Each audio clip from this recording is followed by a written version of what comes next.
VBU FY UGP semester 2 वालों के लिए जिनका भी सेशन दोस्तों 24 से 28 है, ठीक है। आपका एग्ज़ाम जो है वो आपका एग्ज़ाम माइनर वोकेशनल का 7 जनवरी को है। तो उसी का हम लोग वन शॉट वीडियो देखेंगे, यानी एक ही वीडियो में पूरे क्वेश्चन और आंसर देखेंगे। जो क्वेश्चन आपका जितने भी है इम्पोर्टेंट सब लिया गया है। और ये जो सब्जेक्ट है दोस्तों वो BA BSc BCom यानी तीनों के लिए होता है। माइनर वोकेशनल सब्जेक्ट जो है वो आप कोई भी चुन सकते हैं। तो जिन्होंने भी लिया होगा, ठीक है, बैंकिंग एंड इंश्योरेंस जो है सब्जेक्ट का नाम है, जिसमें आपको पढ़ना है इंडियन बैंकिंग सिस्टम। क्या पढ़ना है? Indian banking system. बहुत सारे लोगों का एक डाउट है कि क्वेश्चन जो है हिंदी में आता है या इंग्लिश में। तो दोस्तों देखिए, माइनर वोकेशनल जितने भी सब्जेक्ट हैं, चाहे वो कोई सा भी हो, इसका दोनों में रहना चाहिए क्वेश्चन, ठीक है। लेकिन कई बार VBU क्या करता है, साइबर डिफेंस जो है एक सब्जेक्ट है, डिजिटल मार्केटिंग एक दो सब्जेक्ट है, जिसको सिर्फ इंग्लिश में प्रिंट कर देता है। लेकिन देखिए, आप एक चीज़ ध्यान रखिएगा, वो दोनों जो है या फिर ये सब्जेक्ट जो आपका है इंडियन बैंकिंग सिस्टम, ये सभी जो है हिंदी इंग्लिश दोनों में रहेगा। ये कहा गया है VBU के द्वारा। वो सब रहे या ना रहे, लेकिन आपका ये जो सब्जेक्ट है वो हिंदी में भी रहेगा। तो चलिए, हम हिंदी में तैयारी करवा रहे हैं। इंग्लिश में अगर आपको करना है तो कमेंट कीजिएगा, उसके ऊपर भी वीडियो लाया जाएगा, ठीक है। तो देखिए, पहला क्वेश्चन हो जाता है, बोल रहा है कि भारतीय बैंकिंग प्रणाली पर एक संक्षिप्त टिप्पणी लिखें। यानी कि भारतीय बैंकिंग प्रणाली से आप क्या समझते हैं, ये क्या चीज़ है, वो आपको लिखना है एकदम संक्षिप्त में। तो चलिए शुरू करते हैं दोस्तों। तो हम लोग जो है आंसर समझने का प्रयास करेंगे, ताकि आपका जो अगर एग्जाम में आए तो आप अच्छे से लिख सकते हैं, बैठा के लिख सकते हैं। तो बोल रहा है कि भारतीय बैंकिंग प्रणाली देश की वित्तीय संरचना का महत्वपूर्ण आधार स्तंभ है। यह न केवल धन का संचय और वितरण का कार्य करती है, बल्कि आर्थिक विकास, निवेश, बचत, भुगतान प्रणाली, ऋण प्रदान करने हेतु वित्तीय स्थिरता बनाए रखने में भी महत्वपूर्ण भूमिका निभाती है। भारत में बैंकिंग प्रणाली की संचालन विभिन्न प्रकार के बैंकों, वित्तीय संस्थाओं और नियामक ढांचों द्वारा किया जाता है। तो कहने का मतलब ये है दोस्तों, जो भारतीय बैंकिंग प्रणाली है वो कोई भी देश की जो है उसका सिर्फ जो है काम जो है क्या रहता है, धन का संचय करना, यानी लेन देन करना ही नहीं रहता, बल्कि इसके अलावा वो आर्थिक विकास में भी, निवेश, बचत यानी कि आप कुछ कुछ जो है जमा पूंजी वहाँ रखते हैं, भुगतान प्रणाली, ऋण यानी लोन देना, ये सब काम में भी जो है भूमिका निभाती है कोई भी बैंकिंग प्रणाली, ठीक ठीक है दोस्तों। और देखिए, भारत में जो है बैंकिंग प्रणाली जो है वो संचालन विभिन्न प्रकार का है। मतलब बहुत सारे अलग अलग प्रकार के बैंक हैं, अलग अलग वित्तीय संस्था हैं और नियामक ढांचे द्वारा की जाती है। तो ये सभी चीज़ें आप थोड़ा सा इंट्रो के रूप में समझ सकते हैं, ठीक है। आगे एक एक करके हम लोग और भी देखेंगे अभी, ठीक है। तो पहले इसका संरचना देख लेते हैं और विनियमन, ठीक है। तो देखिए, बैंकिंग प्रणाली एक पदानुक्रमित संरचना का पालन करती है, जिसका शीर्ष नियामक और केंद्रीय बैंक द्वारा रिजर्व बैंक, जिसको RBI बोलते हैं, RBI बैंकों का लाइसेंस देने, मौद्रिक नीति निर्धारित करने, मुद्रा जारी करने और समग्र वित्तीय स्थिरता सुनिश्चित करने के लिए जिम्मेदार है। यानी कि कहने का मतलब ये है, ये जो भारतीय बैंकिंग प्रणाली है वो कौन सा, तो पदानुक्रमित संरचना का पालन करती है। तो ये जो है आपका जो केंद्रीय बैंक है RBI, वो क्या काम करती है, लाइसेंस देने का, मौद्रिक नीति निर्धारण करने का, मुद्रा जारी यानी पैसा वगैरह जारी करने का, वित्तीय स्थिर को सुनिश्चित करने का, स्थिर बनाए रखने का, ये सब किसका जिम्मेदारी है, तो ये जिम्मेदारी RBI, reserve bank of India, ठीक है दोस्तों। चलिए आगे देखेंगे दोस्तों। तो बोल रहा है कि प्रणाली को मुख्य रूप से निम्नलिखित श्रेणियों में बांटा जा सकता है। यानी जितने भी प्रणाली हैं, बैंकिंग प्रणाली है भारत के, उसको जो है अलग अलग रूप में बांटा जा सकता है, अलग अलग श्रेणियों में। तो पहला हम लोग का जो हो जाता है वो है वाणिज्य बैंक, जिसको बोलते हैं कमर्शियल बैंक, ठीक है। वाणिज्य बैंक, इसी को व्यापारिक बैंक भी बोलते हैं, ध्यान रखिएगा, ठीक है। ये जो बैंक है वो लाभ के उद्देश्य से काम करते हैं, और इसमें जो है शामिल क्या क्या है वो देखिए, ठीक है। चलिए, पहला हो गया हम लोग का सार्वजनिक क्षेत्र के बैंक, जैसे कि आपका हो गया प्राइवेट सेक्टर वाला बैंक हो गया, जिसमें सरकार का बहुत सारे हिस्सेदारी भी होती है, सरकार की बहुमत हिस्सेदारी होती है, मतलब कुछ कुछ हिस्सेदारी सरकार की भी होती है। जैसे हो गया भारतीय state bank, Punjab national bank. यानी ये कहने का मतलब ये है, जिसमें जो है आपका सरकार की बहुमत हिस्सेदारी होती है, यानी सरकार की पूरे तरह से हिस्सेदारी होती है, सरकार का बैंक होता है। वो हो गया हम लोग का सार्वजनिक क्षेत्र के बैंक, जैसे कि आपका भारतीय state bank, Punjab national bank. अब निजी क्षेत्र का बैंक जो कि है खुद से चलाया जाता है, जिसको प्राइवेट बैंक के रूप में भी आप बोल सकते हैं। प्राइवेट सेक्टर का बैंक जैसे कि आपका आईसीआई, एचडीएफसी और बहुत सारे ऐसे बैंक हैं जो प्राइवेट सेक्टर के हैं। तो ये दोनों आप समझ गए हैं, ठीक है। अब है विदेशी बैंक, जैसे जिसको बोलते हैं फॉरेन बैंक। ये भारत में शाखाओं के माध्यम से काम करते हैं, लेकिन जो है यहाँ के बैंक नहीं होते। उदाहरण के तौर पर देखिए लिया गया है स्टैंडर्ड चार्टर्ड जो बैंक, ठीक है, HSBC, ठीक है। ये दोनों बैंक जो है विदेशी बैंक के रूप में है। तो ये सभी उदाहरण से आप समझ रहे हैं। फिर है क्षेत्रीय ग्रामीण बैंक। अब क्षेत्रीय ग्रामीण बैंक कुछ कुछ होते हैं, जैसे कि ये ग्रामीण क्षेत्रों में बैंकिंग सेवाएं प्रदान करने पर ध्यान केंद्रित करते हैं। तो जैसे कि देख लीजिए झारखंड में है झारखंड ग्रामीण बैंक एक तो है, तो उसी तरीक़ा से क्षेत्रीय ग्रामीण बैंक भी होते हैं। तो ये था आपका दोस्तों, ठीक है। कौन सा? तो कमर्शियल बैंक में इतने सारे प्रकार थे। अब है सहकारी बैंक। सहकारी बैंक जिसको कॉर्पोरेट बैंक के नाम से जाना जाता है, ये सहकारी समितियों अधिनियम के तहत पंजीकृत है और शहरी और ग्रामीण स्तरों पर काम करते हैं। मुख्य रूप से अपने सदस्यों को ऋण प्रदान करने में ये सब जो है सहायता करते हैं। तो इसको बोलते हैं सहकारी बैंक, ठीक है दोस्तों। अब हम लोग का हो गया नीचे। अगला जो है वो है विशेषीकृत वित्तीय संस्थान, ठीक है, जिसको बोलते हैं स्पेशलाइज्ड फाइनेंशियल इंस्टीट्यूट्स। इनमें विकास वित्तीय संस्थान, जिसमें DFIS शामिल है, जो विशिष्ट क्षेत्र जैसे कि कृषि हो गया, आवास हो गया, निर्यात हो गया, इन सभी चीज़ों को जो है दीर्घकालीन वित्त पोषण प्रदान करता है। तो वही कहलाता है विशेषीकृत वित्तीय संस्थान, ठीक है। तो ये सभी प्रकार हैं किसके? तो बैंकिंग प्रणाली के अलग अलग क्षेत्रों में, श्रेणियों में बांटा गया। इसके काम क्या हैं दोस्तों? इसका काम वगैरह हम लोग देखेंगे, बहुत ही छोटे अच्छे से समझेंगे तभी तो आप लिख पाइएगा। तो बोल रहा है भारतीय बैंकिंग प्रणाली अर्थव्यवस्था में कई महत्वपूर्ण कार्य करती है। पहला हो गया जमा स्वीकार करना, यानी लोगों का जो भी बजट है, आप देखिए आप भी अपना बजट जो है बैंक में ले जाके जमा करते हैं, वहाँ जो है अपना डिपॉजिट जमा करते हैं, बचत को जुटाते हैं और सुरक्षित रखते हैं, ताकि जब काम पड़े तब वहाँ से निकाला जा सके, ठीक है। तो ये हो गया पहला। दूसरा है ऋण प्रदान करना। क्या करता है? लोन देता है। अब व्यवसाय के लिए देता है, पढ़ाई के लिए देता है, बहुत सारे कामों के लिए देता है, कृषि के लिए। तो ये प्रदान ऋण भी देता है, यानी कि लोन भी देता है, ठीक है। फिर हो गया भुगतान और निपटान सेवाएं, यानी क्या हुआ, यानी पेमेंट वगैरह, सेटलमेंट वगैरह, बैंक चेक हो गया, ड्राफ्ट और इलेक्ट्रॉनिक फंड ट्रांसफ़र, जैसे कि UPI वगैरह आजकल आप करते हैं। ये सभी भुगतान की प्रणाली की सुविधा भी प्रदान करता है आपका बैंक, ठीक है, आपका भारतीय बैंकिंग प्रणाली, ठीक है। आगे दोस्तों बोल रहा है कि एजेंसी सेवाएं। एजेंसी सेवाएं क्या हुआ? तो देखिए कई बार क्या होता है, आप जो है इनमें ग्राहकों की ओर से विभिन्न वित्तीय लेन देन करना शामिल है। यानी आप देखे होंगे BC वगैरह, CSC सेंटर वगैरह, जहाँ से आप जो है एजेंट वगैरह रहते हैं, मतलब छोटा छोटा ब्रांच जैसा खुला होता है ना, जहाँ से सिर्फ आप पैसा ले सकते हैं, जमा कर सकते हैं। तो वो सब चीज़ एजेंसी सेवाएं के नाम से जाना जाता है। फिर है सामान्य उपयोगिता सेवाएं, जिसमें लॉकर सुविधा बहुत सारे बैंक में मिलते हैं। फिर ATM की सेवाएं मिलती हैं, बीमा वगैरह ये सब मिलता है। तो ये सब हो गया। तो ये सभी काम है, ये सब महत्व है, ये सब फायदे हैं किसके? बैंक के दोस्तों। अब देखिए चुनौतियां और सुधार, यानी कि बहुत सारी देखिए चुनौतियां भी होती है और उसको सुधार कैसे करना चाहिए, क्या क्या किया जा रहा है सुधार वगैरह से रिलेटेड, तो ये सभी चीज़ें भी हम लोग देख लेते हैं। तो देखिए भारतीय बैंकिंग प्रणाली ने समय के साथ समय के साथ बहुत सारी चुनौतियों का सामना किया है। सबसे पहले मुद्दों में से एक है गैर निष्पादित परिसंपत्तियां, यानी कि जिसको बोलते हैं नॉन परफॉर्मिंग एसेट्स, NPAs, ठीक है। यह खराब ऋणों का उच्च स्तर रहा है, खासकर सार्वजनिक क्षेत्रों और बैंकों में।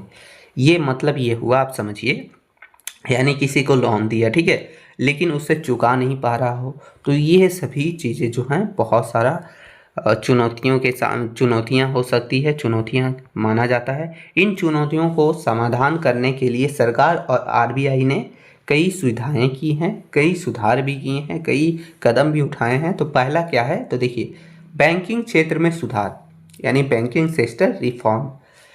तो बोल रहा है नरसिम्हा समिति के सिफारिशों के आधार पर उदारीकरण और निजी भागीदारी द्वारा प्रोत्साहित किया गया है। ठीक है, तो ये थोड़ा सा सुधार किया गया था। फिर आईबीसी का फुल फॉर्म देखिए, आप यहाँ समझ लीजिएगा। आईबीसी का फुल फॉर्म होता है इंसॉल्वेंसी एंड बैंक रुपटेंसी कोड। ठीक है, यानी खराब ऋणों की वसूली और समाधान के लिए एक मजबूत कानूनी ढांचा प्रदान करना।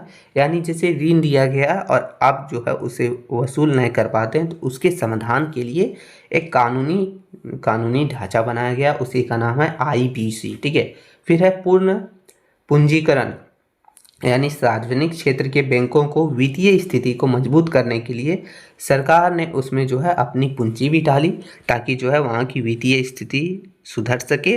ठीक है, तो ये सभी चीज़ें था जिसमें हमने देखा भारतीय बैंकिंग प्रणाली के ऊपर क्या क्या है, यानी उसके बारे में हर एक चीज़ डिटेल देख लिए। आगे इसका निष्कर्ष आपको थोड़ा सा लिख देना। भारतीय बैंकिंग प्रणाली देश की आर्थिक प्रगति का आधार है। यह बचत को निवेश में बदलती है, वित्तीय समावेशन को बढ़ावा देती है तथा आर्थिक स्थिरता बनाए रखने में महत्वपूर्ण योगदान करती है। आरबीआई के प्रभावी नियंत्रण और विभिन्न प्रकार के बैंकों के सक्रिय भूमिका से भारतीय बैंकिंग प्रणाली नियंत्रण मजबूत हो रही है। तो ये सभी चीज़ें था बैंकिंग प्रणाली के बारे में, तो हमने देख लिया दोस्तों। अब हम लोग क्वेश्चन नंबर दूसरा की ओर चलेंगे। ठीक है, तो देखिए दूसरा क्वेश्चन जो है दोस्तों वो भी बहुत ज़्यादा इंपॉर्टेंट है। इसे कई बार 5 नंबर में भी पूछा जा सकता है और हो सकता है 15 नंबर में भी पूछ लिया जाए। क्वेश्चन है दोस्तों, बोल रहा है केंद्रीय बैंक और व्यापारिक बैंक के मुख्य कार्यों का वर्णन कीजिए, यानी दोनों का काम क्या है। तो देखिए यहाँ आप केंद्रीय बैंक को तो जानते हैं, व्यापारिक बैंक को वाणिज्य बैंक, और कई बार जो है इसे जो है वाणिज्य बैंक के नाम से भी जाना जाता है। तो ये है आपका उत्तर समझेंगे हम लोग, आंसर समझेंगे। तो आंसर दोनों को सिर्फ क्या करना, मतलब कौन क्या क्या काम है दोनों का, दोनों के काम को अंतर, या फिर ये सब अंतर भी पूछा जाए तब भी आप ऐसे ही लिख सकते हैं। ठीक है, भारत में केंद्रीय बैंक जिसको बोलते हैं भारतीय रिजर्व बैंक, जो कि शॉर्ट फॉर्म में आरबीआई है, आपने देखा होगा आपकी नोट वगैरह में लिखा रहता है। जबकि व्यावसायिक इसको वाणिज्य बैंक के नाम से भी जानते हैं। ये वैसा बैंक होता है दोस्तों जहां जनता जो है अपनी जमा को स्वीकार करते हैं, ऋण प्रदान करते हैं। दोनों का कार्यक्षेत्र भिन्न होने के बावजूद दोनों भारतीय अर्थव्यवस्था में महत्वपूर्ण भूमिका निभाती है, यानी दोनों जो है वो अलग अलग काम करते हैं। एक जो है नोट वगैरह, फिर जितने भी छोटे बैंक हैं उन सभी को कंट्रोल वगैरह करती है, लाइसेंस वगैरह देती है, नियम वगैरह बनाती है। दूसरा क्या है, जो व्यावसायिक या फिर वाणिज्य बैंक है, उसका काम है जनता का पैसा जमा रखना, सुरक्षित रखना, फिर जमा देना, फिर क्या बोलते हैं उसे पैसा देना जब ज़रूरत हो, फिर है ऋण वगैरह प्रदान करना। लेकिन दोनों का एक सबसे मतलब जो है सेम चीज़ है, वो है अर्थव्यवस्था को मजबूत बनाना, अर्थव्यवस्था में महत्वपूर्ण भूमिका निभाना।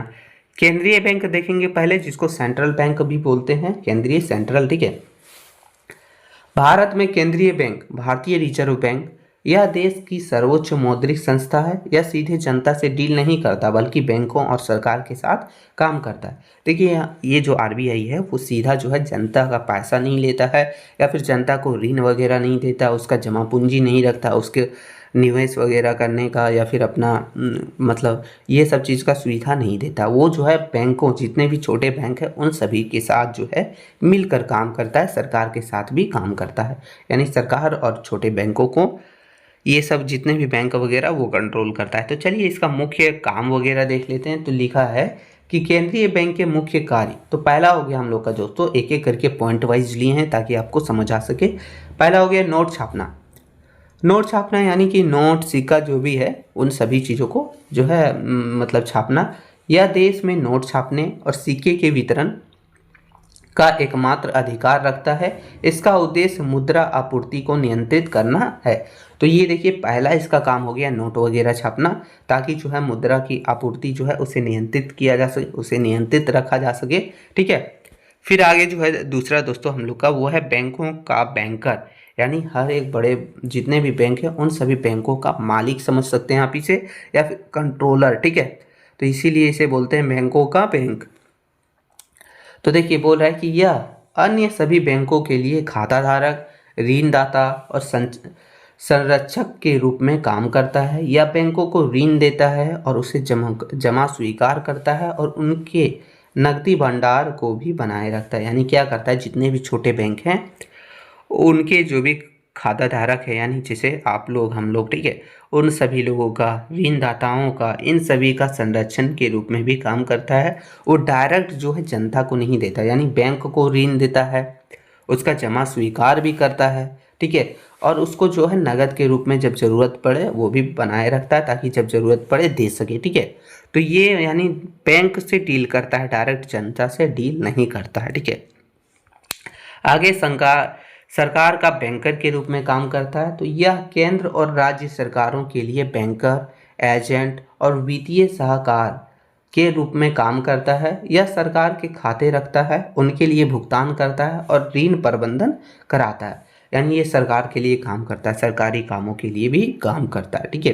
तो ये तीसरा हम लोग का था।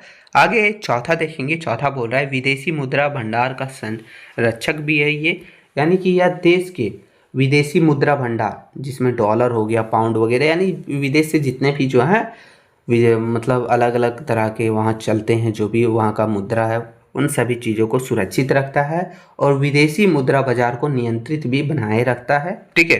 तो ये चौथा काम हो गया इसका।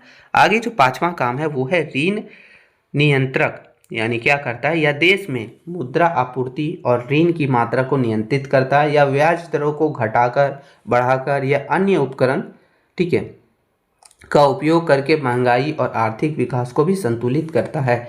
यानी ये क्या करता है, ऋण लेता है, ऋण या फिर मुद्रा आपूर्ति को भी नियंत्रित करते रहता है, कभी ब्याज को घटाकर या फिर बढ़ाकर या फिर अन्य सभी कारणों से जो है ये जो है महंगाई या फिर आर्थिक विकास को संतुलित बनाए रखता है। तो ये भी इसका बहुत बड़ा मुख्य काम है दोस्तों, इसका आरबीआई का। फिर आगे है भुगतान प्रणाली का नियामक।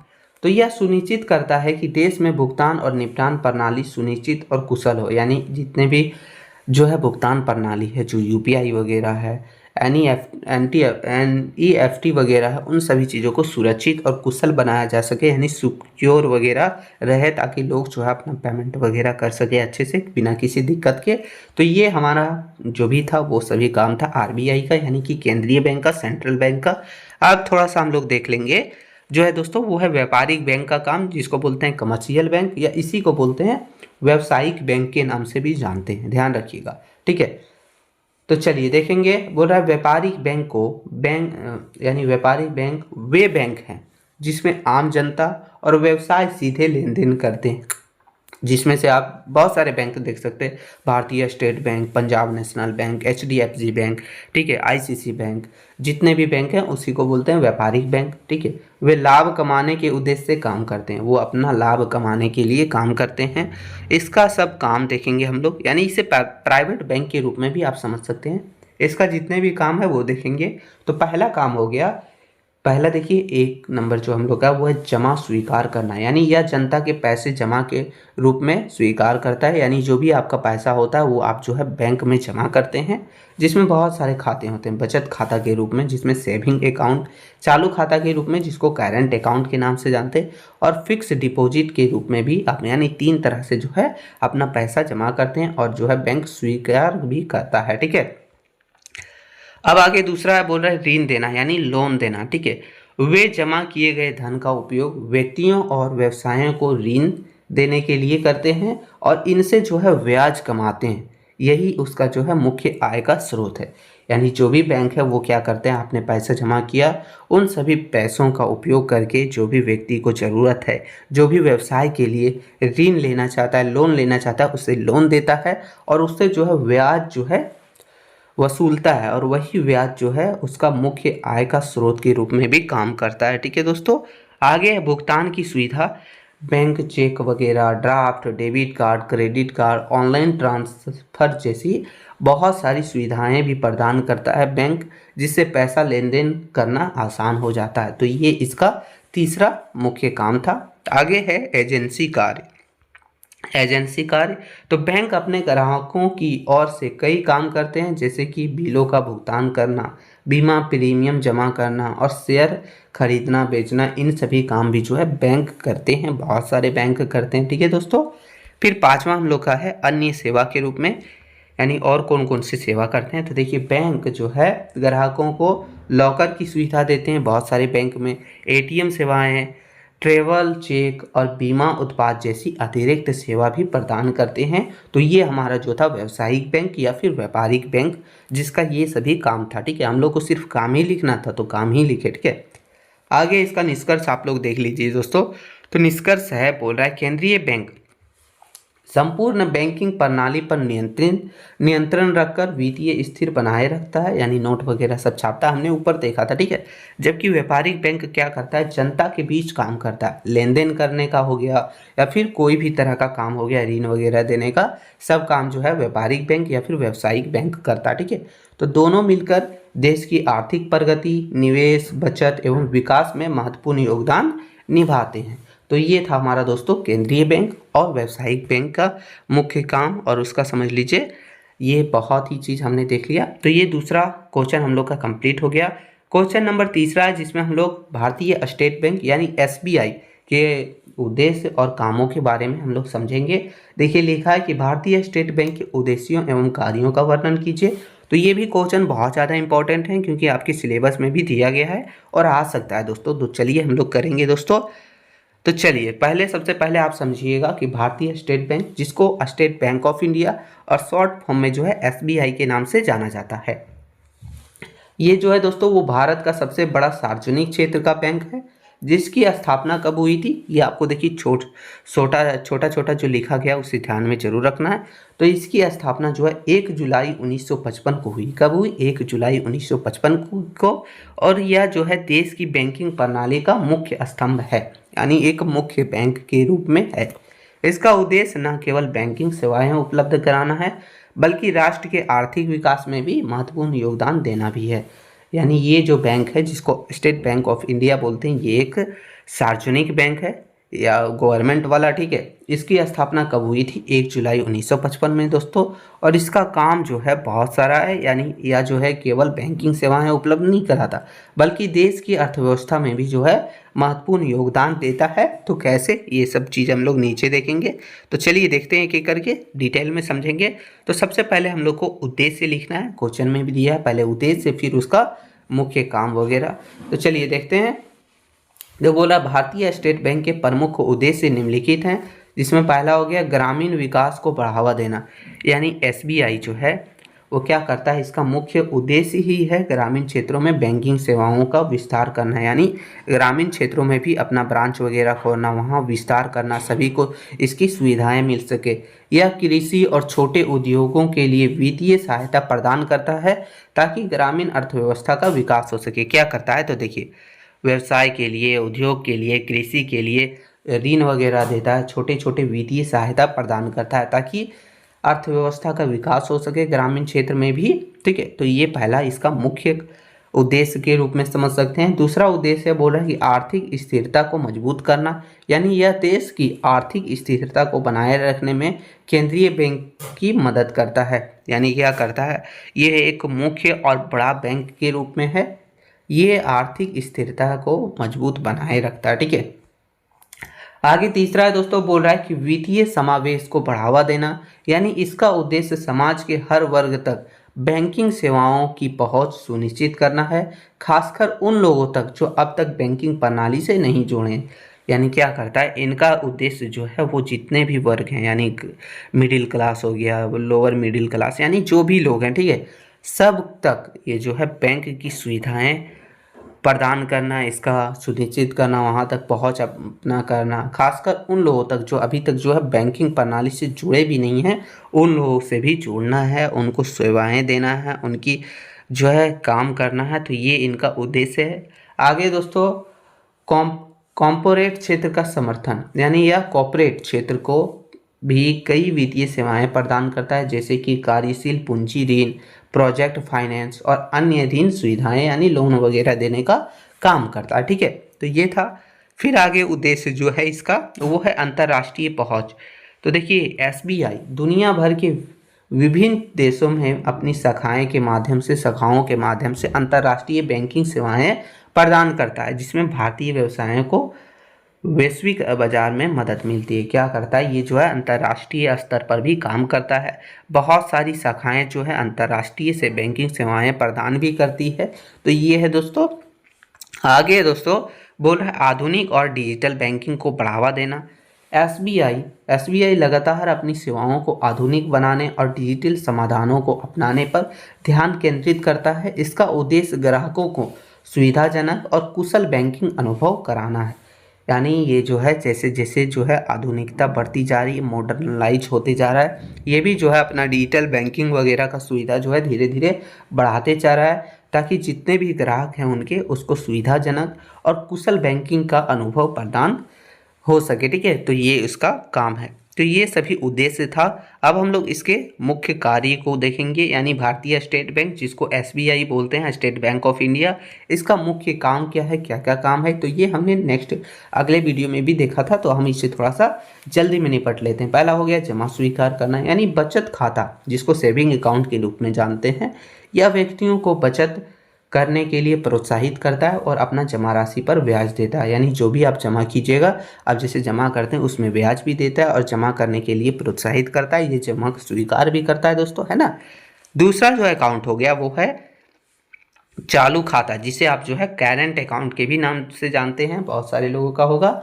तो यह मुख्य रूप से व्यवसाय के लिए, ये किसके लिए, व्यवसाय यानी बिजनेस वगैरह के लिए, जिसमें पैसे निकालने या जमा करने की कोई लिमिटेशन नहीं होती, कोई सीमा नहीं होती, इसलिए इसका नाम है करेंट अकाउंट। ठीक है, फिर हो गया अगला सावधि जमा, जिसको फिक्स डिपॉजिट बोलते हैं, यानी कुछ पैसे आपने फिक्स कर दिया है, कुछ साल बाद मिलेगा, ऐसा कुछ होता है। ठीक है, तो यह एक निश्चित अवधि के लिए पैसा जमा करने की अनुमति देता है, जिस पर उच्च ब्याज दर मिलता है, यानी इसमें बहुत ज़्यादा उच्च दर पर जो है आपको ब्याज भी मिलता है। तो ये 3 तरह से जो है जमा लिया जाता है। फिर है ऋण देना, यानी लोन देना, लोन भी दिया जाता है अलग अलग के लिए। पहला हो गया व्यक्तिगत ऋण, या व्यक्तिगत जरूरतों के लिए, जैसे कि शादी, यात्रा या फिर मेडिकल खर्च के लिए ऋण देता है। दूसरा हो गया गृह ऋण, यानी कि घर के लिए या घर खरीदने के लिए, बनाने के लिए ऋण देता है। तीसरा हो गया वाहन के लिए, यह कार हो गया या फिर आप कोई अन्य वाहन खरीद रहे हैं तो उसके लिए भी ऋण देता है दोस्तों। तो ये ऋण देना हो गया। ठीक है, फिर हो गया कृषि के लिए कंपोरेस्ट ऋण देता है, कॉर्पोरेट ऋण। ठीक है, तो देखिए कृषि यानी खेती के लिए, या किसानों को खेती और खेती से संबंधित गतिविधियों के लिए भी ऋण देता है। फिर है कॉर्पोरेट ऋण, यानी यह कंपनियों को उसके व्यवसाय के को बढ़ाने के लिए भी ऋण देता है। तो ये सभी ऋण भी देने का काम करता है।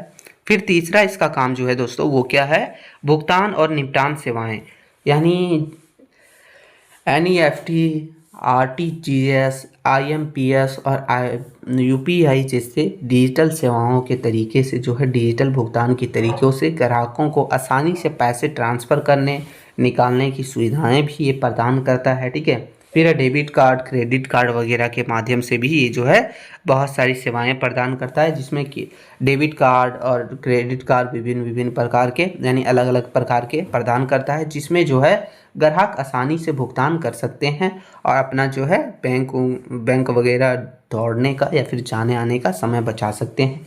फिर है चेक व ड्राफ्ट, चेक वगैरह देखें, चेक वगैरह देता है, ड्राफ्ट भी जारी करता है, ताकि जो है सेवाएं वगैरह में यानी भुगतान वगैरह में सुविधाएं मिल सके। ठीक है दोस्तों, आगे है धन प्रबंधन सेवाएं। ये क्या है, तो बोला म्यूचुअल फंड, आपने म्यूचुअल फंड सुना होगा, ये क्या होता है, तो आरबीआई क्या करता है, सॉरी एसबीआई अपने ग्राहकों को म्यूचुअल फंड में निवेश करने की सुविधा भी प्रदान करता है, यानी जो है निवेश वगैरह करना जो है उसकी भी सुविधाएं प्रदान करता है। फिर बीमा उत्पाद या जीवन और गैर जीवन बीमा उत्पाद बेचता है, यानी कि लाइफ इंश्योरेंस और जो है सिर्फ इंश्योरेंस, ये दोनों चीज़ भी बेचता है। ठीक है, फिर आगे हो गया दोस्तों हम लोग का इसी में है, बोल रहा है कि शेयर बाजार सेवाएं, बैंक जो है क्या करता है, डीमेट खाते और ट्रेडिंग खाते की सुविधा भी प्रदान करवाता है। बहुत सारे ये एसबीआई का बात हो रहा है। ठीक है, हम लोग एसबीआई का देख रहे हैं तो एसबीआई का ही बात हो रहा है। फिर पांचवा जो हो गया वो है एजेंसी और यूटिलिटी सेवाएं। तो कि ये क्या होता है, तो देखिए जैसे पहला हो गया आपका एटीएम सेवाएं, जगह जगह पर एटीएम वगैरह दिया जाता है ताकि आप जो है पैसा वगैरह निकाल सकते हैं इजली। तो देखिए एसबीआई का देश भर में सबसे बड़ा एटीएम नेटवर्क है। फिर है लॉकर सुविधा देता है, लॉकर सुविधा या ग्राहकों को अपनी कीमती सामान सुरक्षित रखने के लिए लॉकर सुविधा भी प्रदान करता है दोस्तों, ठीक है। फिर है बिल भुगतान, या बिजली बिल हो गया, पानी बिल हो गया, अन्य बिल हो गया, इन सभी बिलों का जो भुगतान भी करने की सुविधा प्रदान करता है, ठीक है। छठा हो गया विदेशी मुद्रा सेवाएं। ये क्या करता है, विदेशी मुद्रा विनिमय विनिमय यानी यह विदेशी मुद्रा को लेन देन में भी मदद करता है, यानी डॉलर को जो है पैसा में कन्वर्ट करना, पैसा को डॉलर में कन्वर्ट करना, ये सब भी तरीका ये काम करता है।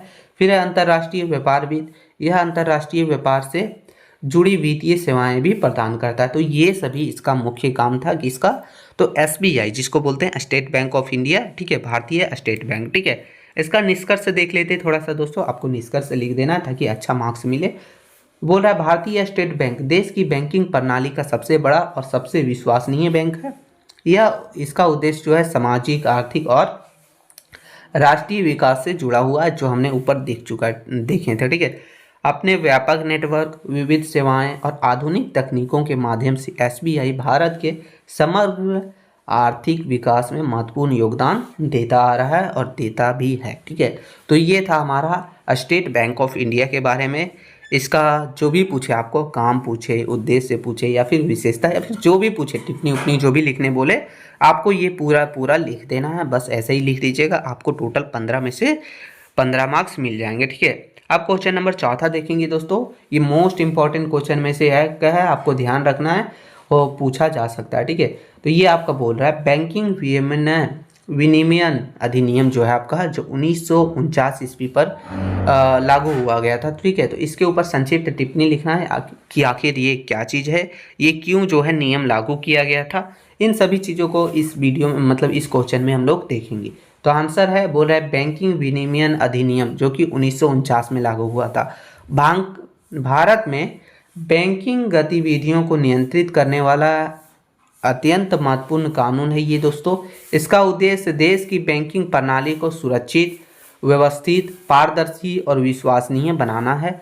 शुरुआत में इसे बैंकिंग कंपनी अधिनियम जो है 1949 कहा जाता था। पहले क्या कहा जाता था, बैंकिंग कंपनी अधिनियम। उसके बाद इसका जो है बाद में जो है इसका नाम बदलकर बैंकिंग विनिमयन अधिनियम जो है 1949 में ही कर दिया गया था, ठीक है।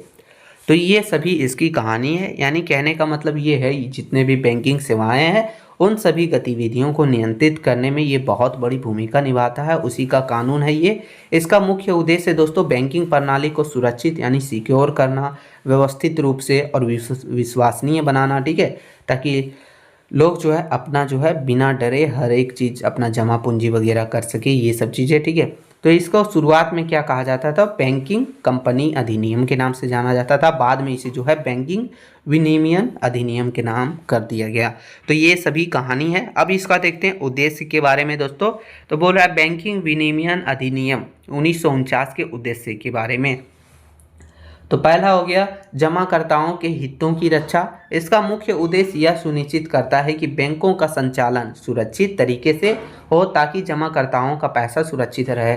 यानी जितने भी तरीके से आप पैसा जमा करते हैं उसको जो है सुरक्षित करने का काम करता है, उसे सिक्योर रखने का काम करता है, ठीक है, इसका उद्देश्य है। फिर है दूसरा दोस्तों बैंकिंग परिचालन का विनियमन। यह बैंकिंग कंपनियों के कामकाज को नियंत्रित करता है, जैसे कि वे कैसे ऋण देंगे या फिर कैसे निवेश करेंगे, सबका देखिए कंडीशन वगैरह होता है, रूल वगैरह, वो सब, ताकि कोई अनावश्यक जोखिम ना लिया जाए और कोई दिक्कत ना हो, आर्थिक दिक्कत या फिर किसी तरह का दिक्कत, ठीक है। तो ये दूसरा इसका उद्देश्य है दोस्तों। अब आगे तीसरा उद्देश्य की ओर चलते हैं हम लोग। तो तीसरा उद्देश्य है वित्तीय स्थिर सुनिश्चित करना, स्थिरता, वित्तीय स्थिरता सुनिश्चित करना, या बैंकों की वित्तीय स्थिति की निगरानी करके देश में वित्तीय स्थिरता बनाए रखने में मदद करता है। क्या करता है, जितने भी वित्तीय स्थिति है उसका निगरानी करता है और देश में जो भी वित्तीय स्थिर है उसे बनाए रखने में भी मदद करता है। फिर चौथा दोस्तों आरबीआई को अधिकार देना। ये आरबीआई को अधिकार देता है, क्या क्या अधिकार देता है, तो परिवेक्षण और नियंत्रित करने की शक्ति देती है, जिसमें लाइसेंस देना, निरीक्षण करना, यानी कि बैंक वगैरह को जाके सर्वे वगैरह करना, ऐसा कुछ हुआ तो ठीक है। बैंक के प्रबंधन को नियंत्रित करना, ये सभी काम करता है आरबीआई, ये सब अधिकार देती है ये कानून ही, ठीक है। आगे हो गया दोस्तों हम लोग का पांचवा, बोल रहा है व्यवस्थित विकास को बढ़ावा देना। अधिनियम बैंकों के लिए न्यूनतम पूंजी और अन्य आवश्यकताओं को निर्धारित करता है, जिससे बैंकिंग क्षेत्र का व्यवस्थित विकास हो सके दोस्तों। तो ये सभी काम करता है, ठीक है। छठा है सहकारी बैंकों का विनियमन। 1965 के संशोधन के बाद क्या हुआ था, इस अधिनियम को सहकारी बैंकों पर भी लागू कर दिया गया था। यानी इससे पहले जो है सहकारी बैंक पर ये नियम लागू नहीं था, लेकिन 1965 में इसका संशोधन हुआ था दोस्तों। उसके बाद जो है इस अधिनियम को सहकारी बैंकों पर भी लागू कर दिया गया। तो ये सभी इसका उद्देश्य रहा है। अब आगे हम लोग देखेंगे मुख्य प्रावधान। तो मुख्य प्रावधान क्या है इसका, तो अधिनियम में कई मुख्य प्रावधान शामिल हैं जो बैंकों के कामकाज को नियंत्रित करते हैं। पहला है लाइसेंसिंग, यानी कोई भी बैंक आरबीआई से लाइसेंस प्राप्त किए बिना भारत में बैंकिंग व्यवसाय शुरू करना या फिर संचालित नहीं कर सकता। तो ये पहला चीज़ हो गया, ध्यान रखिएगा, ठीक है। ये तो आपको पता ही होगा, ध्यान क्या रखना है ना। तो आरबीआई लाइसेंस देने के पहले बैंक की वित्तीय स्थिरता और प्रबंधन की जांच करता है। सभी रूल और कंडीशन फॉलो करना चाहिए, तभी उसे जो है लाइसेंस देता है। तो ये हो गया लाइसेंसिंग। दूसरा है दोस्तों, बोल रहा है पूंजी पर्याप्तता, ठीक है। तो अधिनियम बैंकों के लिए न्यूनतम पूंजी और आरक्षित निधियों को बनाए रखना अनिवार्य बनाता है, जिससे उनकी वित्तीय स्थिति मजबूत बनी रहे, ठीक है। यानी न्यूनतम पूंजी की या फिर आरक्षित नीति है। देखिए बहुत सारे बैंक में क्या होता है, 500 डिपॉजिट करना कंपलसरी है, इतना रखना कंपलसरी है, ऐसा कुछ नियम रहता है। तो ये सभी चीज़ों को जो है रूल को फॉलो करने के लिए भी जो है ये काम करता है। आगे संचालन का विनियमन, यानी यह अधिनियम बैंकों को गैर बैंकिंग व्यावसायिक गतिविधियों में शामिल होने से रोकता है। यह केवल बैंकिंग से संबंधित कार्य जैसे कि जमा स्वीकार करना, ऋण देना, इन सभी का ही अनुमति देता है। गैर बैंकिंग सेवाएं या फिर इलीगल सेवाओं को रोकने का भी काम करता है, ठीक है। आगे दोस्तों हम लोग का है निरीक्षण और पर्यवेक्षण, यानी आरबीआई को किसी भी बैंक को पुस्तकों और खातों का निरीक्षण करने की व्यापक शक्ति प्राप्त होती है। यह सुनिश्चित करता है कि बैंक नियम का पालन कर रहे हो, यानी ये कभी भी जाके निरीक्षण कर सकता है, इंक्वायरी कर सकता है, इसके ऊपर मतलब इसे पूरी शक्ति रहती है कोई भी बैंक को जाके अपना निरीक्षण वगैरह कर सके। यह सुनिश्चित करता है कि बैंक वगैरह नियम पालन कर रहे हैं कि नहीं कर रहे हैं, ठीक है। तो ये है। आगे है समामेलन और परिसमापन, ठीक है। अधिनियम बैंकों के विलय या बंद होने के लिए विस्तृत प्रक्रिया प्रदान करता है, ताकि इस प्रक्रिया में जमाकर्ताओं के हितों का नुकसान ना हो। यानी आपने देखा होगा हाल ही में एक जियो पेमेंट बैंक था, पेटीएम पेमेंट बैंक, जियो पेमेंट बैंक बंद नहीं हुआ, पेटीएम पेमेंट बैंक। तो ये छोटी मोटी बैंक है, पेटीएम पेमेंट बैंक है, लेकिन इसी तरीक़े से अगर कोई बैंक वगैरह बंद होता है दोस्तों, तो उसके ऊपर भी एक प्रक्रिया होती है, ताकि जो भी जमा करता है उन सभी लोगों का जो है नुकसान ना हो सके। उनका जो भी पूंजी उन्होंने जमा किया या फिर जो भी ऋण या फिर जो भी पैसा वगैरह है, उन सभी चीज़ों का नुकसान ना हो सके। तो ये सब भी काम करता है, ठीक है। आगे है संशोधन, बहुत सारे संशोधन भी हुआ है इसमें। क्या क्या संशोधन हुआ वो देखिए। तो 1965 में हमने देखा था ऊपर भी कि 1965 में सबसे पहला इसका संशोधन हुआ था। इस संशोधन ने सहकारी बैंकों को भी भारतीय रिजर्व बैंक के विनियमन के दायरे में लाया, जिससे सहकारी बैंकों का कामकाज पर भी बेहतर नियंत्रण हुआ। यानी क्या किया, 1965 के संशोधन में जो है सहकारी बैंकों को भी जो है आरबीआई के ही रूल के हिसाब से चलना शुरू कर दिया गया। अब दूसरा जो है 2020 में इसका संशोधन हुआ था। यह संशोधन सहकारी बैंकों का विनियमन को और भी मजबूत करने के लिए किया गया। इसमें जो है आरबीआई को सहकारी बैंकों का प्रावधान, ऑडिट और विलय जैसे मामलों का भी अधिक शक्तियां दी गई। तो ये दूसरा संशोधन हुआ था दोस्तों। तीसरा संशोधन जो हुआ वो इसी साल में हुआ, यानी कि 2025 में ही हुआ है। तो बोला 2025 का संशोधन, यह एक महत्वपूर्ण संशोधन है जो हाल ही में लागू हुआ है। इसके तहत क्या क्या हुआ था वो देखिए। सहकारी बैंकों के निर्देशकों का कार्यकाल जो है 8 साल से बढ़ाकर 10 साल किया गया, पहला चीज़ हुआ। दूसरा हुआ जमाकर्ताओं को एक खाते के लिए कई नॉमिनी बनाने की अनुमति दी गई, यानी एक खाता है आपका तो एक से ज़्यादा नॉमिनी आप बना सकते हैं, ये अनुमति दी गई। ठीक है, फिर हो गया सार्वजनिक क्षेत्र के बैंकों को बेदावे वाली राशि को निवेशक शिक्षा और संरक्षण कोष में स्थानांतरित करने की अनुमति भी दी गई। तो ये था। आगे क्या किया, लेख परीक्षकों के लिए बेहतर भुगतान की अनुमति देकर ऑडिट की गुणवत्ता में सुधार करने का भी प्रयास किया गया। ठीक है दोस्तों, तो ये सभी जो 2025 में संशोधन हुआ था उसमें ये सभी बदलाव आए थे। ठीक है, इसका निष्कर्ष देखते हैं दोस्तों। तो बोल रहा है बैंकिंग विनियमन अधिनियम जो कि 1949 में हुआ था, भारतीय बैंकिंग प्रणाली की रीढ़ है। इसने बैंकिंग क्षेत्र में अनुसंधान यानी डिसिप्लिन, नियंत्रण, पारदर्शिता और सुरक्षा स्थापित की है। आज भी यह अधिनियम बैंकिंग सुधारों और वित्तीय स्थिरता का आधार माना जाता है। यानी ये जो है समझ लीजिए, ये नियम जो है बैंकिंग प्रणाली का एक रीढ़ यानी बहुत बड़ा भूमिका के रूप में काम किया है, जिसमें बहुत सारा नियंत्रण वगैरह, बहुत सारा रूल वगैरह। ठीक है, और आज भी ये जो है बैंकिंग सुधारों और वित्तीय स्थिरता का आधार माना जाता है। ठीक है दोस्तों, तो ये था दोस्तों क्वेश्चन नंबर चौथा हम लोग का क्लियर हो गया। अब क्वेश्चन नंबर 5वां की ओर चलेंगे दोस्तों। तो क्वेश्चन नंबर 5वां बोल रहा है कि भारत में क्षेत्रीय ग्रामीण और सहकारी बैंक की भूमिका का वर्णन कीजिए। कई बार देखिए इन सभी दोनों के बीच जो है अंतर भी पूछ लिया जाता है 5 मार्क्स के लिए। तो अगर आप लॉन्ग टाइप वाला ये वाला कर लेते हैं तो अंतर भी पूछे तब भी आप लिख सकते हैं। ठीक है, तो चलिए हम लोग देखेंगे, आंसर समझने का प्रयास करेंगे। तो उत्तर लिखा है, बोल रहा है भारत में क्षेत्रीय ग्रामीण बैंक और सहकारी बैंक देश के वित्तीय ढांचे में महत्वपूर्ण भूमिका निभाते हैं। विशेष रूप से ग्रामीण और अर्ध शहरी क्षेत्रों में ये बैंक पारंपरिक वाणिज्यिक बैंकों की पहुंच से बाहर रहने वाले लोगों को बैंकिंग सेवाएं प्रदान करने में सहायक है। कहने का मतलब ये है दोस्तों, ये जो है यानी क्षेत्रीय ग्रामीण बैंक हो गया या फिर सहकारी बैंक हो गया, दोनों बैंक जो है वित्तीय ढांचे का एक महत्व भूमिका निभाते हैं। विशेष रूप से ये उन क्षेत्रों में होते हैं, कौन कौन क्षेत्र, जैसे कि ग्रामीण क्षेत्र हो गया या फिर अर्ध शहरी क्षेत्र, यानी कि वैसा क्षेत्र जो है शहरी टाइप का नहीं हो, गांव टाइप का हो। ठीक है, वैसा वैसा क्षेत्र वगैरह में ये जो है जो जिस लोगों के पास जो है वाणिज्य बैंकों की पहुंच नहीं होती, यानी वहाँ वाणिज्य बैंक वगैरह नहीं है, तो वहाँ भी ये जो है अपनी पहुंच जो है बनाकर जो है बैंकिंग सेवाएं प्रदान करने में सहायता करते हैं। ठीक है, तो ये था। आगे देखेंगे, बोल रहा है क्षेत्रीय ग्रामीण बैंक की भूमिका। तो दोनों का देखेंगे, लेकिन हम लोग पहले देख रहे हैं क्षेत्रीय ग्रामीण बैंक की, फिर देखेंगे दोस्तों सहकारी बैंक की। ठीक है, क्षेत्रीय ग्रामीण बैंक जिसको आरआरबीएस शॉर्ट फॉर्म में बोलता है। क्षेत्रीय ग्रामीण बैंक की स्थापना 1975 में हुई थी, जिसका उद्देश्य था दोस्तों ग्रामीण क्षेत्रों में सहकारिता की स्थानीय जानकारी और वाणिज्य बैंकों की व्यावसायिकता को मिलाकर काम करना। यानी इसका उद्देश्य क्या था वो देखिए। इसकी स्थापना जो है 1975 में हुई है, ध्यान रखिएगा। कई बार 1 लाइन वाला क्वेश्चन यानी 1 मार्क्स वाला क्वेश्चन में पूछ सकता है।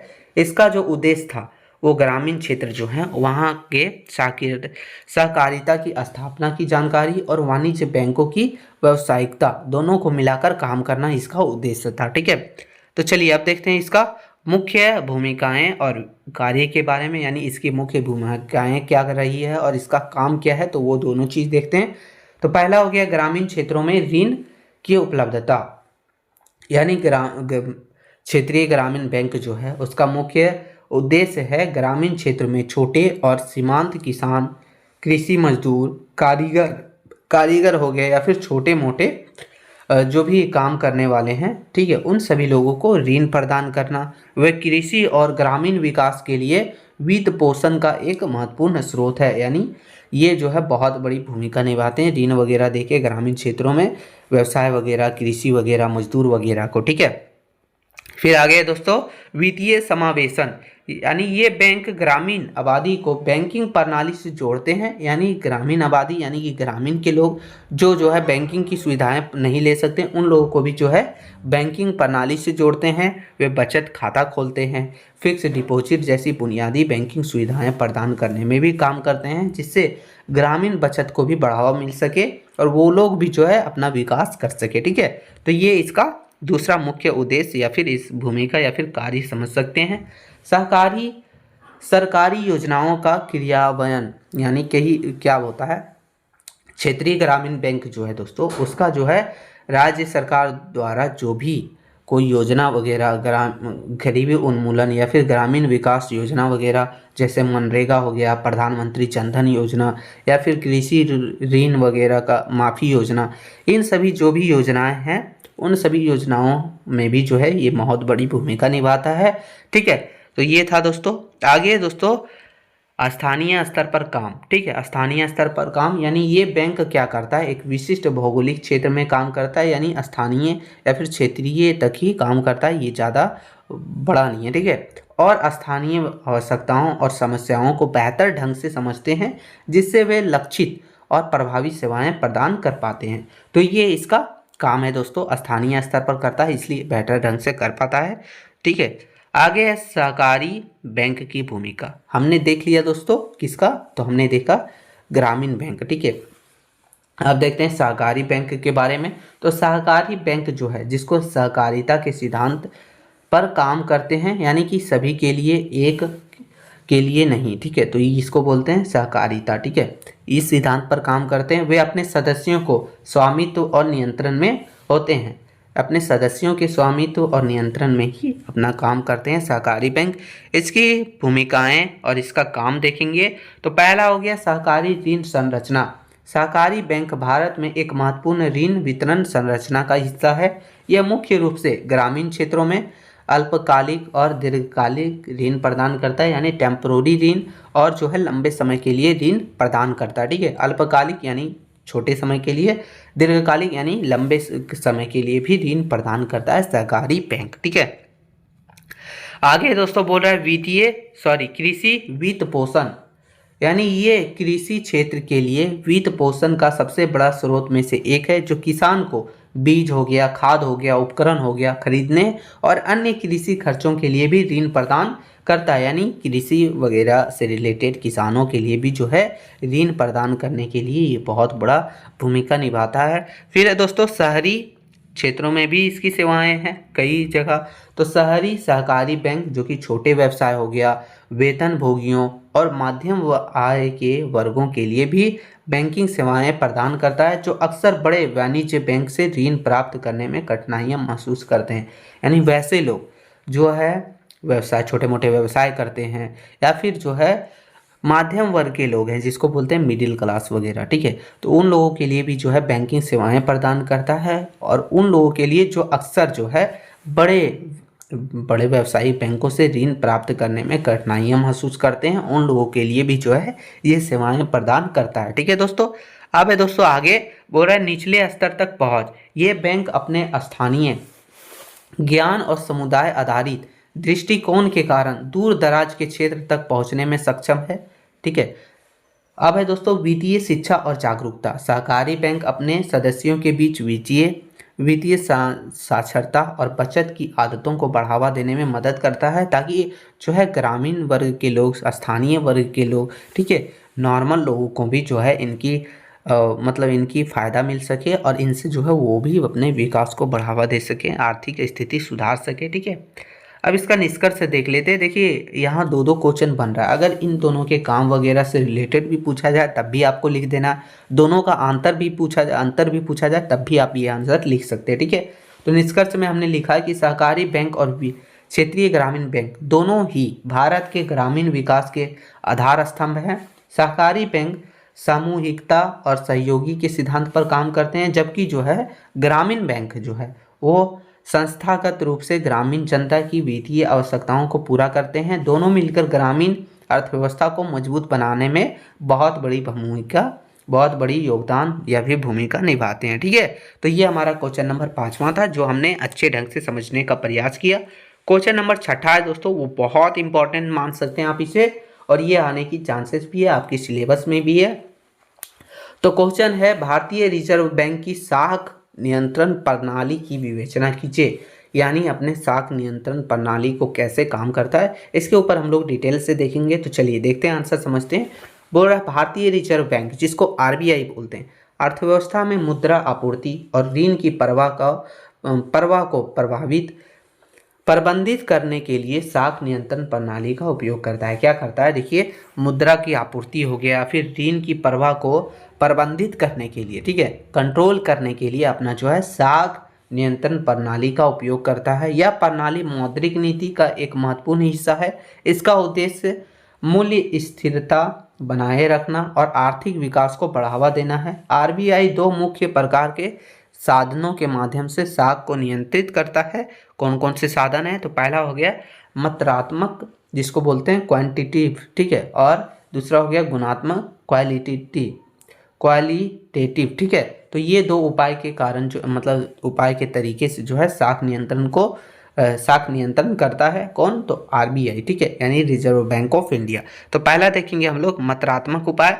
तो देखते हैं दोस्तों, बोल रहा है कि ये उपाय अर्थव्यवस्था में ऋण की कुल मात्रा या फिर मात्रा को प्रभावित करते हैं। बैंक दर नीति पहला इसमें हो गया, यानी बैंक दर वह दर है जिस पर आरबीआई वाणिज्य बैंकों को लंबी अवधि के लिए ऋण देता है।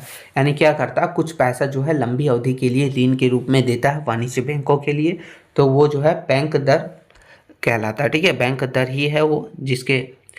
फिर हो गया मुद्रास्फीति, जिसको बोलते हैं मुद्रास्फीति के दौरान आरबीआई दर बढ़ा देता है, ठीक है, आरबीआई बैंक दर जो है अपना बढ़ा देता है, जिससे बैंकों के लिए उधार लेना महंगा हो जाता है। वे आगे कम ऋण देते हैं, जिससे बाजार में साख कम होती है। क्या होता है, मतलब अपना जो है ब्याज वगैरह बढ़ा देता है, तो उससे जो है बैंक वगैरह जो है उसको उधार या फिर ऋण लेने में बहुत बड़ी परेशानी होती है, ठीक है, महंगा पड़ता है, और वो जो है जनता को भी कम ऋण देने लगता है, जिससे बाजार में साख नियंत्रण या फिर साख कम होती है, लोग जो है ऋण लेना कम कर देते हैं। फिर अब मंदी के दौरान आरबीआई दर कम कर देता है, जिससे ऋण सस्ता हो जाता है और साख बढ़ती है।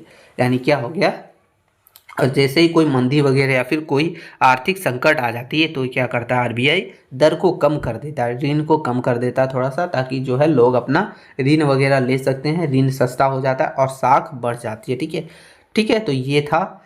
अब दूसरा दोस्तों, इसी में बोल रहा है कि खुले बाजार की क्रियाएं, तो ये कैसे काम करता है। इसमें आरबीआई द्वारा खुले बाजार में सरकारी प्रतिभूतियों को खरीदना या फिर बेचना शामिल है।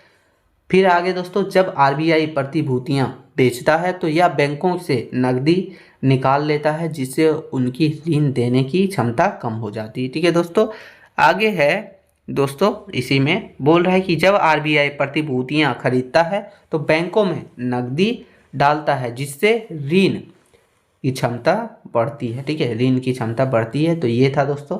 अब आगे जो है इसी में है दोस्तों, हम लोग का बोल रहा है कि नगद आरक्षित अनुपात, ठीक है, नगद आरक्षित अनुपात। तो बोला है सीआरआर वह न्यूनतम नगद राशि है जिससे वाणिज्यिक बैंकों को अपनी कुल जमा राशि के एक निश्चित प्रतिशत के रूप में आरबीआई के पास रखना अनिवार्य है, तभी वो अपना काम कर सकता है, ऋण वगैरह दे सकता है। ये एक रूल है, ठीक है।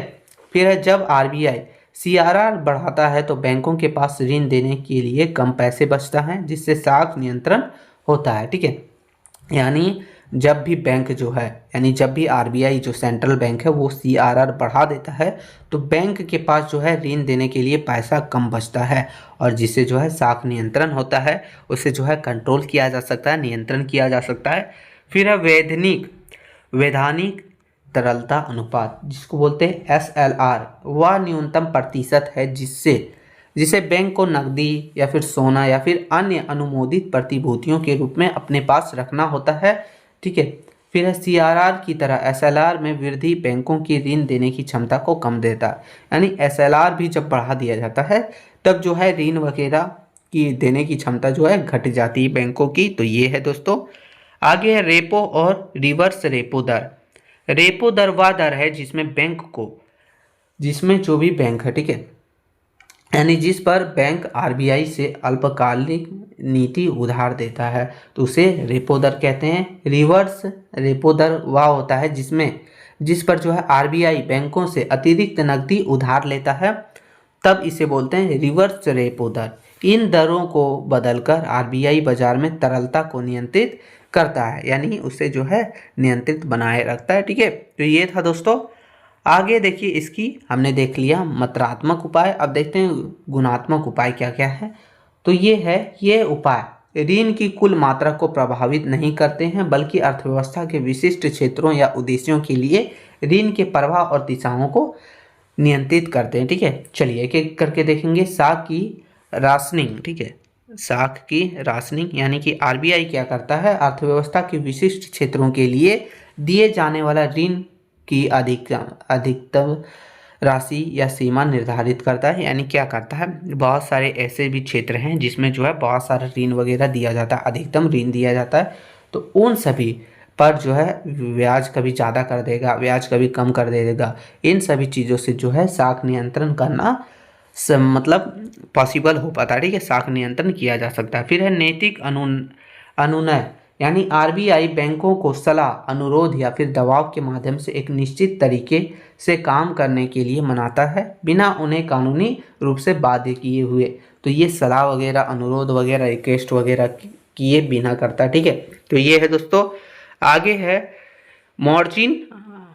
मार्जिन आवश्यकताएं। यह ऋण प्राप्त करने के लिए रखी गई जमानत के मूल्य और दिए गए ऋण की राशि के बीच अंतर है। तो ये है। दूसरा है मार्जिन आवश्यकताओं को बढ़ाने से किसी विशेष क्षेत्र में उधार लेना मुश्किल या फिर कम आकर्षण हो जाता है, जिससे लोग जो है ऋण लेना थोड़ा कम करते हैं, और यही आगे पीछे करके जो है ऋण को या फिर साख नियंत्रण करना पॉसिबल हो जाता है। ठीक है, आगे दोस्तों बोल रहा है कि उपभोक्ता साख का विनियमन। आरबीआई किस्तों पर बेची जाने वाली टिकाऊ उपभोक्ता वस्तुओं के लिए अग्रिम भुगतान और किस्तों की संख्या निर्धारित कर सकता है, तो ये भी आरबीआई ही करता है। ठीक है, तो चलिए हम देखेंगे अब इसका निष्कर्ष देख लेते हैं। तो निष्कर्ष से बोल रहा है भारतीय रिजर्व बैंक की साख नियंत्रण प्रणाली आवश्यक है, क्योंकि यह अर्थव्यवस्था की धन की प्रवाह को नियंत्रित करता है, कभी घटाता है कभी बढ़ाता है, तो ये सभी काम करता है। मात्रात्मक उपाय हो गया जिसमें रेपो दर, सीआरआर, ये सब के माध्यम से ऋण की कुल मात्रा को नियंत्रित करता है, जबकि गुणात्मक उपाय के माध्यम से यह ऋण की प्रवाह की दिशा में निर्देशित करता है। इन उपकरणों का उपयोग करके आरबीआई मुद्रास्फीति को नियंत्रित करता है, आर्थिक विकास को बढ़ावा देता है और देश में वित्तीय स्थिर बनाए रखता है। तो ये सभी चीजें करता है। ठीक है, तो ये हम लोग का क्वेश्चन था जो हमने कंप्लीट कर लिया। अगला हम लोग का क्वेश्चन है क्वेश्चन नंबर 7वां। ये भी आता है, कई बार आने का चांस है, क्वेश्चन में भी दिया, सिलेबस में भी दिया गया है, तो आपको ये कर ही लेना है। तो ये है क्वेश्चन दोस्तों, बोल रहा है कि मौद्रिक नीति से आप क्या समझते हैं, इसके उद्देश्य एवं सीमाएं बताइए। तो चलिए आंसर देखते हैं। बोल रहा है मौद्रिक नीति जिसको बोलते हैं मॉनेटरी पॉलिसी। ठीक है, इसका तात्पर्य है उस प्रक्रिया से है जिसके द्वारा देश का केंद्रीय बैंक हो गया, या फिर भारत के मामले में भारतीय रिजर्व बैंक हो गया, या फिर अर्थव्यवस्था में धन की आपूर्ति और ब्याज दरों को नियंत्रित करता है, उसे ही मौद्रिक नीति के रूप में जानते हैं। इसका मुख्य उद्देश्य दोस्तों आर्थिक स्थिरता प्राप्त करना और विकास को बढ़ावा देना। तो ये है मौद्रिक नीति। क्या है? मौद्रिक नीति, जिसे बोलते हैं मॉनेटरी पॉलिसी। ठीक है, तो चलिए आगे देखेंगे दोस्तों। तो आगे बोल रहा है मौद्रिक नीति के उद्देश्य क्या हैं। तो मौद्रिक नीति के प्रमुख उद्देश्य निम्नलिखित हैं, जो हम लोग एक एक करके पॉइंट वाइज करके लिए हैं। पहला हो गया मूल्य स्थिरता, यानी कोई भी मूल्य की स्थिरता बनाए रखना, यानी यह मौद्रिक नीति का प्राथमिक उद्देश्य है। आरबीआई का लक्ष्य मुद्रास्फीति यानी महंगाई को एक निश्चित दर पर बनाए रखना, पहला हो गया। दूसरा हो गया मुद्रास्फीति को नियंत्रित करके यह पैसे के मूल्य को स्थिर कर रखता है, जिससे लोगों की कार्य शक्ति बनी रहती है। यानी कोई भी महंगाई हो गया या फिर उसको कम वगैरह करने की स्थिरता को बनाए रखता है, ताकि कोई भी लोग जो है अपना कार्य शक्ति यानी लेने देने की शक्ति को जो है बनाए रखते हैं। ठीक है, तो ये हो गया दोस्तों। दूसरा हम लोग का आर्थिक विकास को बढ़ावा देना। मौद्रिक नीति ब्याज दरों को कम या फिर ज़्यादा भी करती है ज़रूरत के हिसाब से, करके निवेश, खपत को प्रोत्साहित, या फिर यानी ब्याज दर कम करती है तो लोग जो है ऋण लेते हैं, ब्याज दर ज़्यादा करती है ऋण लेना कम करते हैं। तो ये सब जो है ये जब जो है संतुलन बनाए रखने का भी काम करती है मौद्रिक नीति, ठीक है। आगे दोस्तों इसी में बोल रहा है कि ब्याज दर, जब ब्याज दरें कम होती है तो व्यवसाय और व्यावसायिक व्यक्ति जो है अधिक उधार लेते हैं यानी ऋण लेते हैं और निवेश करते हैं, जिससे जो है आर्थिक गतिविधि और विकास बढ़ता है। तो ये सभी कारणों से जो है आर्थिक विकास को भी बढ़ावा दिया जाता है। आगे हम लोग का है तीसरा, बोल रहा है पूर्ण रोजगार।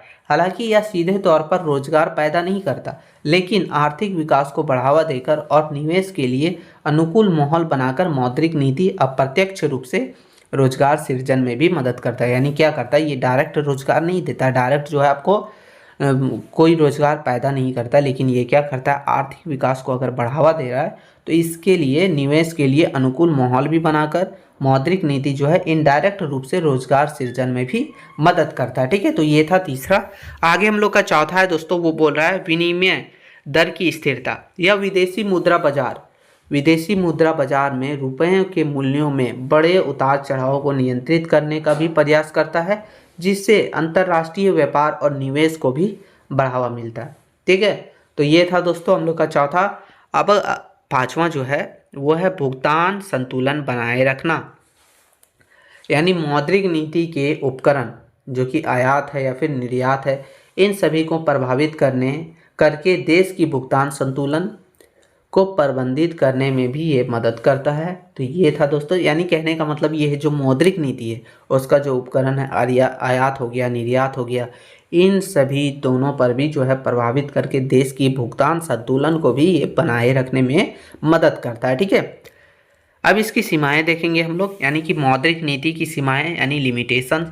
तो मौद्रिक नीति महत्वपूर्ण है, लेकिन इसकी कुछ सीमाएं भी है जो इसकी प्रभावशीलता को कम करती है। पहला हो गया समय अंतराल पहला हो गया, यानी कि मौद्रिक नीति के निर्णय लेने और अर्थव्यवस्था पर उनके पूर्ण प्रभाव दिखाने के बीच एक महत्वपूर्ण समय अंतराल होता है। जब तक प्रभाव दिखता है तब तक आर्थिक स्थिति बदल सकती है। तो ये भी इसका दिक्कत है, यानी समय के साथ इसको जो है एक्शन लेना है, अर्थव्यवस्था पर जो है इसका प्रभाव दिखाना है, नहीं तो क्या होता है इसमें जो है आर्थिक स्थिति बदल सकती है, गड़बड़ा सकता है। तो ये था। आगे दूसरा है, बोल रहा है कि जटिल आर्थिक वातावरण। कई बाहरी कारक जैसे कि वैश्विक आर्थिक संकट हो गया, तेल की कीमतों में उतार चढ़ाव हो गया, या फिर सरकारी राजकोषीय नीति, सरकारी खर्चा वगैरह हो गया, ठीक है, मौद्रिक नीति, ये प्रभावों को भी प्रभावित कर सकता है। तो ये है। आगे है, बोल रहा है प्रत्यक्ष नियंत्रण की कमी। आरबीआई ब्याज दरों और तरलता को नियंत्रित कर सकता है, लेकिन वह सीधे वाणिज्य बैंक को ऋण देने के लिए बाध्य नहीं कर सकता। यदि बैंक उधार नहीं देता है तो नीति विफल हो सकती है। यानी कहने का मतलब ये हुआ कि आरबीआई जो है वो अपना ब्याज दर जितना चाहे बढ़ा सकता है, तरलता को भी नियंत्रित कर सकता है, लेकिन वो सीधे तौर पर जितने भी वाणिज्य बैंक हैं उनको जो है ऋण देने के लिए नहीं रोक सकता है, उसे देना ही पड़ेगा।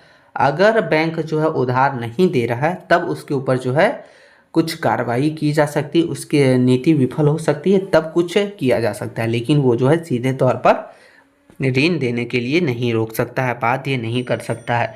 चौथा बोल रहा है ग्रामीण क्षेत्रों में सीमित प्रभाव। यानी भारत के ग्रामीण क्षेत्रों में अनौपचारिक ऋण बाजार अभी भी महत्वपूर्ण है। इन क्षेत्रों में मौद्रिक नीति के उपकरण का प्रभाव कम हो सकता है। यानी कहने का मतलब भारत के बहुत सारे ग्रामीण क्षेत्र हैं जहां जो है अनौपचारिक ऋण बाजार चलता है, जैसे कि साहूकार वगैरह से आपने देखा होगा, बड़े बड़े आदमी से ऋण लिया जाता है ब्याज के रूप में, तो वो भी अभी भी चलता है, ठीक है।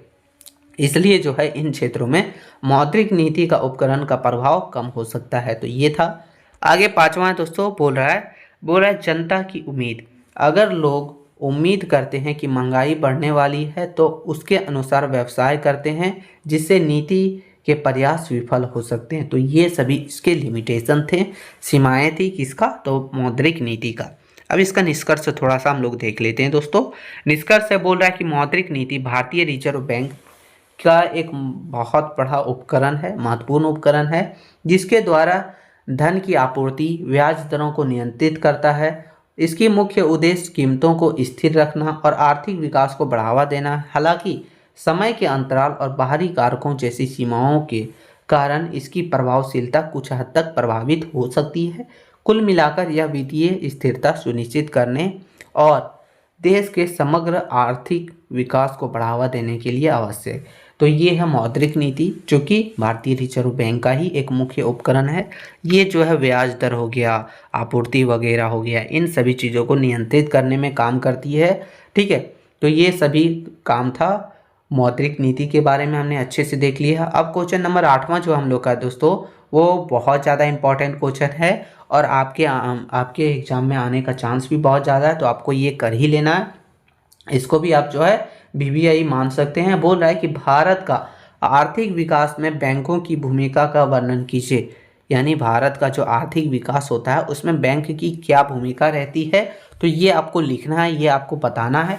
तो चलिए आंसर देखते हैं। बोल रहा है किसी भी देश की आर्थिक प्रगति में बैंकिंग प्रणाली एक महत्वपूर्ण आधार स्तंभ होती है।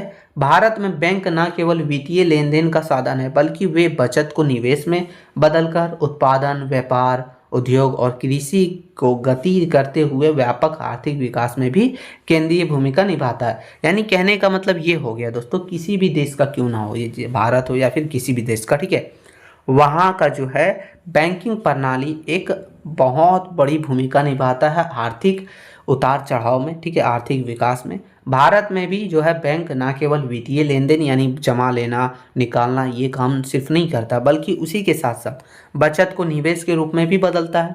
उत्पादन, व्यापार वगैरह के लिए जो है ऋण वगैरह देकर जो है मतलब आर्थिक विकास में भी बहुत बड़ी भूमिका निभाता है दोस्तों। तो ये है। आगे देखिए, लिखा है कि स्वतंत्रता के बाद भारत में बैंकों का नेटवर्क तो और भी तेजी से बढ़ा है और आज डिजिटल बैंकिंग के माध्यम से बैंकिंग सेवाएं देश के हर कोने तक पहुंच चुकी है, जो कि आर्थिक विकास में भी सहायता प्रदान करती है। पहला देखिए, एक एक करके देखते हैं कैसे। तो देखिए, पूंजी निर्माण में सहायक है। अब कैसे सहायक है वो भी देखेंगे। तो आर्थिक विकास के लिए पूंजी निर्माण आवश्यक है। बैंक जो है जनता की बचत को संगठित करता है, यानी जो जमा करते हैं उसे संगठित करता है, फिर उन्हें जो है जमा के रूप में स्वीकार करता है, ठीक है। उन बचतों को उत्पादक क्षेत्र में निवेश भी करता है, यानी जिसे ऋण वगैरह का ज़रूरत है, जहाँ ज़रूरत है, जहाँ उत्पादक वगैरह के क्षेत्र में, तो वहाँ जो है निवेश भी करता है। इस प्रकार क्या होता है, इस प्रकार निवेश बैंक जो है निवेश बढ़ाकर आर्थिक वृद्धि में प्रोत्साहित करता है, ठीक है। तो ये हो गया। दूसरा है कृषि विकास में योगदान है इसका। तो भारत में बड़ी आबादी जो है कृषि पर निर्भर है। बैंक फसल के लिए ऋण देता है, फसल उपकरण के लिए ऋण देता है, सिंचाई के लिए, उर्वरक, बीज और कीटनाशकों के लिए भी ऋण देता है। किसान क्रेडिट कार्ड के माध्यम से भी उन्हें फ़ायदा देता है। ग्रामीण योजनाओं का वित्त पोषण भी करता है। तो ये सभी कारणों से जो है किसानों के लिए भी जो है ये काम करता है। इन सेवाओं के माध्यम से कृषि उत्पादकता और किसानों की आय दोनों बढ़ती है, जो कि आर्थिक विकास के लिए एक बहुत बड़ी भूमिका निभाती है, ठीक है दोस्तों। फिर तीसरा है, बोल रहा है औद्योगिक विकास को प्रोत्साहन, यानी बैंकिंग उद्योगों को निम्न प्रकार की सहायता प्रदान करते हैं, जैसे कि कार्यशील पूंजी देता है, दीर्घकालीन ऋण देता है, मशीनरी खरीदने के लिए जो है ऋण देता है, ठीक है। लघु और माध्यम उद्योगों के लिए भी विशेष ऋण है। स्टार्टअप और नवाचार हेतु वित्तीय सहायता, इससे जो है औद्योगिक उत्पादन और रोजगार में भी वृद्धि होती है और जो है आर्थिक विकास में भी सहायता करता है, ठीक है। आगे दोस्तों हम लोग का चौथा जो है वो बोल रहा है व्यापार और वाणिज्य का विस्तार। जो है बैंक व्यापारियों को नगद ऋण के रूप में, ओवरड्राफ्ट के रूप में, लेटर ऑफ क्रेडिट के रूप में, बिल डिस्काउंट की सुविधाएं भी देता है। इनसे आंतरिक और अंतर्राष्ट्रीय व्यापार में भी वृद्धि होती है। तो ये सब भी एक बहुत बड़ा काम करता है, जिससे जो है व्यापार वगैरह में वृद्धि होती है। पांचवा है रोजगार सृजन, यानी बैंकों द्वारा प्रदान किए गए ऋण से जो है नए उद्योग स्थापित करते हैं, छोटे व्यवसाय की शुरुआत होती है, स्वयं सहायता समूहों का सक्षम बनते हैं, जिससे जो है बेरोजगारी कम होती है, लोगों को जो है थोड़ा बहुत रोजगार मिलता है, आर्थिक विकास की गति भी पकड़ती है, आर्थिक विकास में भी सहायक है ये सब चीज़, ठीक है। आगे दोस्तों छठा बोल रहा है कि ग्रामीण विकास में योगदान, जैसे कि SBI हो गया, ग्रामीण क्षेत्र बैंक हो गया, नाबार्ड वगैरह हो गया, फिर सहकारी बैंक वगैरह हो गया, वो सड़क हो गया, सिंचाई हो गया, शिक्षा हो गया, स्वास्थ्य आदि ग्रामीण अवसंरचना को भी बढ़ावा देता है। SHG जो है या फिर ग्रामीण उद्यमिता को भी बढ़ावा देता है, ठीक है। आगे दोस्तों हम लोग का बोल रहा है, इसी में बोल रहा है कि यह ग्रामीण आर्थिक संरचना को मजबूत भी बनाने में भी सहायक है। सातवां है दोस्तों, बोल रहा है सामाजिक और समावेशी विकास। बैंक निम्न माध्यम से सामाजिक न्याय और समावेशिता लाते हैं, जैसे कि जनधन योजना के माध्यम से, महिला स्वयं सहायता समूह के माध्यम से भी जो है विकास को बढ़ावा देता है। फिर है गरीबी के लिए माइक्रो फाइनेंस, फिर है अल्पसंख्यक समुदाय के लिए ऋण योजनाएं। इनसे जो है समाज के कमजोर वर्ग आर्थिक रूप से सशक्त होते हैं, यानी वो भी मजबूत होते हैं, वो भी जो है आर्थिक रूप से मजबूत होते हैं और विकास में, देश की विकास में सहायक भूमिका निभाते हैं। फिर है डिजिटल अर्थव्यवस्था को बढ़ावा। दोस्तों बैंक जो है UPI, RTGS, NEFT, mobile banking, internet banking के माध्यम से नकदी रहित अर्थव्यवस्था, पारदर्शिता, भ्रष्टाचारी में कमी। फिर आगे है, बोल रहा है लेन देन की सुविधा उपलब्ध कराते हैं, जो आधुनिक अर्थव्यवस्था की रीढ़ है। यानी इन सभी चीज़ों के माध्यम से जो है भ्रष्टाचारी वगैरह भी कम और बहुत सारे लोग जो है आसानी से अपना लेन देन भी कर पाते हैं। ठीक है, तो ये था। आगे नौवां बोल रहा है कि सरकारी योजनाओं के क्रियान्वयन में सहयोग, यानी बैंक के माध्यम से ही सरकार अपनी अधिकांश योजनाएं लागू करती है। जैसे कि प्रधानमंत्री आवास योजना अगर लागू की है तो पैसा आपके खाता में ही आता है, बैंक से, बैंक का काम ही है ना।